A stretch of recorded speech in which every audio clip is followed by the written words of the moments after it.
Clôture à l'équilibre ce soir pour le CAC 40. L'indice parisien gagne 0,02% à 6391 points.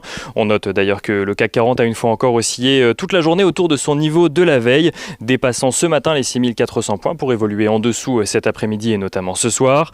Les investisseurs parisiens qui ont pu découvrir ce matin quelques statistiques sur le sol français. Le climat des affaires, tout d'abord, progresse au mois de mai et gagne 12 points pour atteindre 108 points. Un climat des affaires qui profite de l'allègement progressif des mesures de restrictions sanitaires et qui dépasse le seuil de 100 points, sa moyenne de longue période, mais qui dépasse également son niveau d'avant la crise sanitaire. En France, toujours la confiance des consommateurs progresse au mois de mai, également selon l'INSEE. L'indice ressort à 97 points donc sur le mois, soit en progression de 2 points par rapport au mois d'avril. Mais l'indice n'arrive pas pour autant à atteindre sa moyenne de longue période, située à 100 points elle aussi. Les investisseurs qui, au-delà des statistiques, gardent tout de même un œil sur la réserve fédérale américaine et sur les risques de voir sa politique monétaire se resserrer à cause de la reprise de l'économie, mais notamment de la poussée de l'inflation. Un scénario que beaucoup d'investisseurs semblent pour le moment laisser de côté suite aux déclarations répétées des différents dirigeants de la Fed qui donc répètent que les tensions inflationnistes ne seront que temporaires. Un message qui a encore été rappelé hier par Richard Clarida, le vice-président de la Fed. On note d'ailleurs que le rendement obligataire à 10 ans aux États-Unis recule aujourd'hui. Il était à 1,58% ce matin, il est à 1,56% ce soir, alors que l'indice des prix à la consommation PCE Core sera publié vendredi. En Europe, si les craintes de resserrement de la politique monétaire sont un peu moins d'actualité, le gouverneur de la Banque de France, Christine Lagarde, ou encore Fabio Panetta, membre du directoire de la BCE, tiennent tous le même discours, à savoir qu'il est trop tôt pour envisager une réduction du programme de rachat d'actifs, donc de la Banque centrale européenne.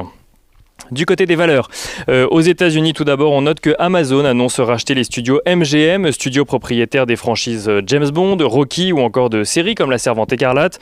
L'opération pour un montant de 8,45 milliards de dollars a pour but d'étoffer le catalogue de services de streaming d'Amazon, Prime Video, une opération qui constitue également une étape de plus dans la guerre que se livrent les plateformes de streaming. En France à présent, on note que Engie annoncé hier soir céder 10% du capital de GTT, ce qui représente 3,7 millions d'actions, cédées à des investisseurs institutionnels pour un montant de 67 € par action, soit 7% en dessous du dernier cours de GTT hier soir.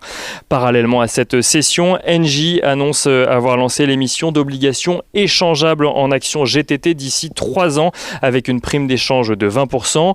2 opérations qui feraient passer à terme la participation d'Engie au capital de GTT d'un peu plus de 40% à 20%, et une opération qui n'est pas sans conséquence sur le titre de GTT qui a reculé sur toute la séance et qui perd ce soir à la clôture 5%, tandis que Engie ce soir perd 0,64%.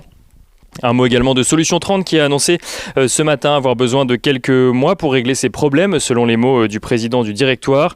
Solution 30 qui gagne un peu plus de 25% sur la séance, 26,6% très exactement, mais qui reste en recul de 70% par rapport à son niveau d'il y a un mois. On note d'ailleurs que le fonds Muddy Waters, qui faisait partie des premiers accusateurs de l'entreprise de fraude dans les comptes et de liens avec la mafia, a débouclé toutes ses positions vendeuses, ce qui représentait tout de même 0,5% du capital de l'entreprise en mai 2019, lorsque le fonds a fait connaître donc sa position vendeuse auprès de l'AMF. Et on note très rapidement que la filiale de Stellantis, Aramis Auto, annonce de son côté vouloir réaliser une IPO de 250 millions d'euros en bourse. On finit avec l'agenda de la journée de demain, où les statistiques américaines seront au programme. L'estimation de la croissance du PIB au premier trimestre sera notamment dévoilée donc pour les États-Unis. Et on note côté entreprise que Fnac Darty, Korian, Ipsos ou encore Ipsen tiendront de leur côté leur assemblée générale.